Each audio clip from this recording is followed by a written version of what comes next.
તો જય માતાજી મિત્રો, હું વામન કુમાર આપ સૌનું મારી ચેનલ વામન પંડ્યામાં હાર્દિક સ્વાગત કરું છું। તો અત્યારે આપણે આવી ગયા છીએ લોઠેશ્વર, અને જો આ છે મુખ્ય ગેટ જ્યાંથી જવાનું છે અંદર લોઠેશ્વર મહાદેવ। જો આ સામે દેખાય છે ત્યાં જ છે શ્રી લોઠેશ્વર મહાદેવ। તો ચાલો ફટાફટ આપણે જઈએ લોઠેશ્વર મહાદેવ અને જઈને કરીએ દર્શન। અને આજે યજ્ઞ પણ છે, યજ્ઞનો પણ દર્શન કરશું। અને જો આ બધું ભોજન સમારંભ ચાલુ છે તેમાં પણ જઈશું અને જોઈશું કેવી આયોજન છે। તો ચાલો ફટાફટ પહોંચીએ મંદિરે। તો જો આ રીતનું સરસ મજાનો નાનકડો એવો રસ્તો જે રસ્તાથી નજીક જ છે। તો જો સામે દેખાય મંદિર છે, અને મંદિરના મુખ્ય ગ્રાઉન્ડમાં યજ્ઞ ચાલે છે અને એમની બાજુમાં મુખ્ય મંદિર આવેલું છે। જો આ તો આપણે અંદર જઈશું અને મહાદેવના દર્શન પણ કરશું। ને ઉપર જો સરસ મજાની ધજા ફરકી રહી છે। જય ભોલેનાથ। ને આપણે જઈશું મંદિરમાં અને ભગવાન મહાદેવના દર્શન કરશું। તો ચાલો વધારે સમય ન લેતા આપણે ધીરે ધીરે મંદિરની તરફ આગળ વધીએ। અને આ બાજુ યજ્ઞ ચાલુ છે ત્યાં પણ આપણે જઈશું અને યજ્ઞશાળાના પણ સરસ મજાના દર્શન કરશું। તો જો આ મુખ્ય મંદિર છે જે લોઠેશ્વર મહાદેવ તરીકે પ્રખ્યાત છે આ એરિયામાં। તો ચાલો જઈએ અંદર। ને જો ઘણું બધું માણસ બેઠું છે, કારણ કે આરતીનો હમણાં સમય થવાનો છે। અને અહીંયા બિરાજમાન છે નંદી મહારાજ, અને બાજુમાં છે કાચબા મહારાજ, અને એની સામે જ બરાબર શિવ મહાદેવ લોઠેશ્વર મહાદેવ બિરાજમાન છે। જો આપ નિહાળી રહ્યા છો શ્રી લોઠેશ્વર મહાદેવ મંદિર। જો આ રીતનું ભગવાનને સરસ મજાના તૈયાર કરવામાં આવેલા છે। આરતી થવાનો સમય થયો છે, અને આ બાજુ છે ગજાનંદ ગણપતિ મહારાજ, સરસ મજાની પ્રતિમા છે ગણપતિ દાદાની। અને આ બાજુ છે હનુમાનજી મહારાજ, જો એમની પણ સરસ મજાની પ્રતિમા અહીં રાખવામાં આવેલી છે। અને વચ્ચે મહાદેવ શિવનું ગર્ભગૃહની અંદર બિરાજમાન છે। જો આ રીતના મહાદેવનું સરસ મજાનો શણગાર કરવામાં આવેલો છે। અને આપણે પણ આરતીનો લાભ લઈશું, દીપમાળ પણ જોઈશું। તો ચાલો આગળ વધીએ ને જરીક યજ્ઞશાળા તરફ પણ જઈએ। તો આપણે ભગવાનના દર્શન કર્યા અને હવે જઈએ છીએ આપણે યજ્ઞશાળામાં। જો સરસ મજાનો યજ્ઞ ચાલી રહ્યો છે। તો ચાલો આપણે જઈએ યજ્ઞમાં અને યજ્ઞનું દર્શન કરીએ। ओम इंद्राय स्वाहा इदं इंद्राय नमः। ओम अग्नये स्वाहा इदं अग्नये नमः। ओम सोमाय स्वाहा इदं सोमाय नमः। दरेक यजमानवा फूलने मुखा पकड़ी राखो। भगवान अग्नि नारायण मंत्री स्मरण करो, अग्नि नारायण ने बुलावानी भावना करो। यज्ञ प्रज्वाल दंभे जातमेव हुतासना सुवर्ण वर्णम वनम समिष्ठं विश्वदोमुखं शांति के वरदानाय नमः। भगवती पाणी पर फूल भगवो गंधा जमाड़े समरमयावे। ત્રણ ચમચી પાણી ફૂલની પાણી ઉપર મૂકી આપો। ત્રણ ચમચી પાણી વાયુકલ્પેન ધૂપમાઘ્રાપયામિ નિર્જલાશેન ઘનવદીપં દર્શયામિ નૈવેદ્યં નિવેદયામિ। ભાઈઓએ પાંચ આહુતિ જ્યારે સ્વાહા બોલાય ત્યારે હોમ કરવાનો। ઓમ પ્રાણાય સ્વાહા, ઓમ અપાનાય સ્વાહા, ઓમ જ્ઞાનાય સ્વાહા, ઓમ ઉદારાય સ્વાહા, ઓમ સમાનાય સ્વાહા। એક ચમચી પાણી ફૂલની પાણી ઉપર મૂકી આપો। મધ્યે શરીરામ સમર્પયામિ। ફરી પાછા પાંચ આહુતિ ઘીની આપો કુંડની અંદર યજમાન ભાઈઓ।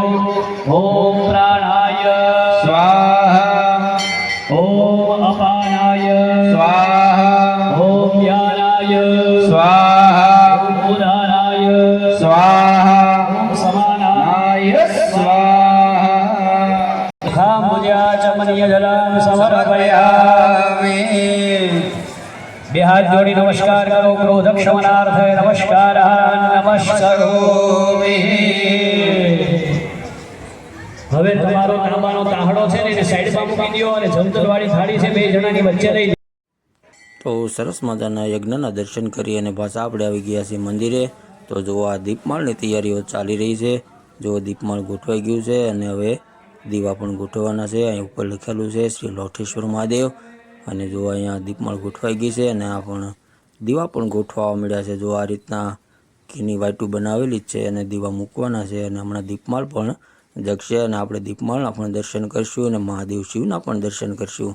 જો આ સરસ મજાની દીપમાળ કરેલી છે. જો આ રીતે દીપમાળ થઈ ગઈ છે અને સરસ મજાનું ઘંટનાદ સાથે મહાદેવની આરતી થઈ રહી છે. તો આપણે આરતીનો પણ લાભ લઈએ અને સાથે સાથે ભગવાન શિવના પણ દર્શન કરીએ.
તો સરસ મજાની આપણે ભગવાન શિવની મહાદેવની આરતીનો લાભ લીધો અને દર્શન પણ કર્યા. તો ચાલો જઈએ ભોજન સમારંભ તરફ.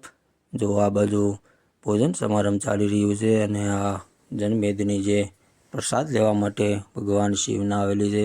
તો ચાલો આપણે જોઈએ કે પ્રસાદમાં શું શું છે અને કઈ રીતનું બધું આયોજન છે. તો જો આ લોકો સ્વયંસેવકો જે સેવા આપી રહ્યા છે, તો આ અને પ્રસાદી પણ ભગવાનની આપી રહ્યા છે. તો જો આ રીતનું સરસ મજાનું આયોજન છે. જો એમાં ગુંદી છે, ગાંઠિયા છે, ખમણ છે, પછી શાક છે અને શાકની બાજુમાં રોટલી છે સરસ મજાની અને દાળ છે. પછી એની બાજુમાં ભાત છે સરસ મજાના, જુઓ વ્હાઈટ ભાત છે એકદમ, અને સરસ મજાના પાપડ અને છાશની પણ વ્યવસ્થા કરવામાં આવેલી છે. અને આવું સરસ મહાદેવનો પ્રસાદ છે. ને જો આ બાજુ મહિલા મંડળ જે છે તે પણ સરસ મજાની સેવા આપી રહ્યું છે. જે અમારા ગામમાંથી આ મહિલા મંડળ આવેલું છે. જો આ યુટ્યુબર છે ચિજ્ઞા પંડ્યા, સરસ વિડીયા બનાવે છે, એને પણ ફોલો કરજો ને લાઈક કરજો, શેર કરજો. ને જો આખું મંડળ જે સેવામાં આવેલું છે ને સરસ મજાની સેવા આપી રહ્યા છે ભગવાન શિવના શરણોમાં. તો આપણે પણ ભગવાનને પ્રાર્થના કરીએ કે તેના જીવનમાં સુખ, શાંતિ અને સમૃદ્ધિ આવે. જો આ રીતનું સરસ મજાની સેવા આપી રહ્યા છે અને માણસો પણ સરસ મજાના પ્રેમ ભાવથી જમી રહ્યા છે. જો આ સેવા મંડળના પ્રમુખ છે જે જમવા બેસી ગયા છે જુઓ, અને આ બધા પણ મંડળના સભ્યો છે જે એક પછી એક જમતા જાય છે અને બીજા બધા સેવા આપતા રહે છે. એવી રીતનું આ બધું આખું આયોજન કરવામાં આવે છે.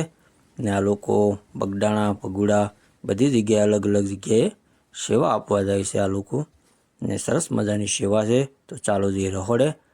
જો આ રીતની સરસ મજાની રોટલી બની રહી છે, જે આપને પ્રસાદમાં આપે છે તે રોટલી સરસ મજાની બનાવી રહ્યા છે. અને આમાં છે દાળ સરસ મજાની, જો ગરમા ગરમ. જો આ બંને છોકરાઓ સરસ મજાની દાળ હલાવે છે.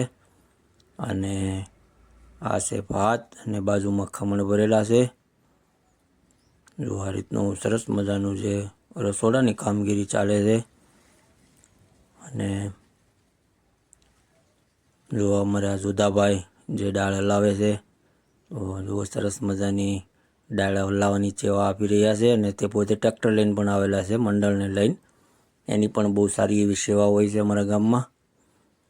તો જો આ રીતનું બધું આખું છે, અને છેલ્લે અંતે અહીંયા વાસણ ધોવાની અને પાણી પીવાની પણ વ્યવસ્થા સરસ મજાની કરવામાં આવેલી છે. ચોખ્ખું પાણી છે, જે આ નળ મારફતે તમારે પીવામાં વાપરવાનું છે, અને આ બાજુ જે પાણી છે તે તમારે ડીશ ધોવામાં વાપરવાનું. તો આ તો આપણો લોટેશ્વર મહાદેવનો બ્લોગ. તો બસ આ બ્લોગમાં આટલું જ. તો જો તમને ગમ્યો હોય તો લાઈક કરો, શેર કરો અને સબસ્ક્રાઈબ કરવાનું ભૂલતા નહીં. ફરી મળીશું નવા બ્લોગમાં. ત્યાં સુધી જય માતાજી.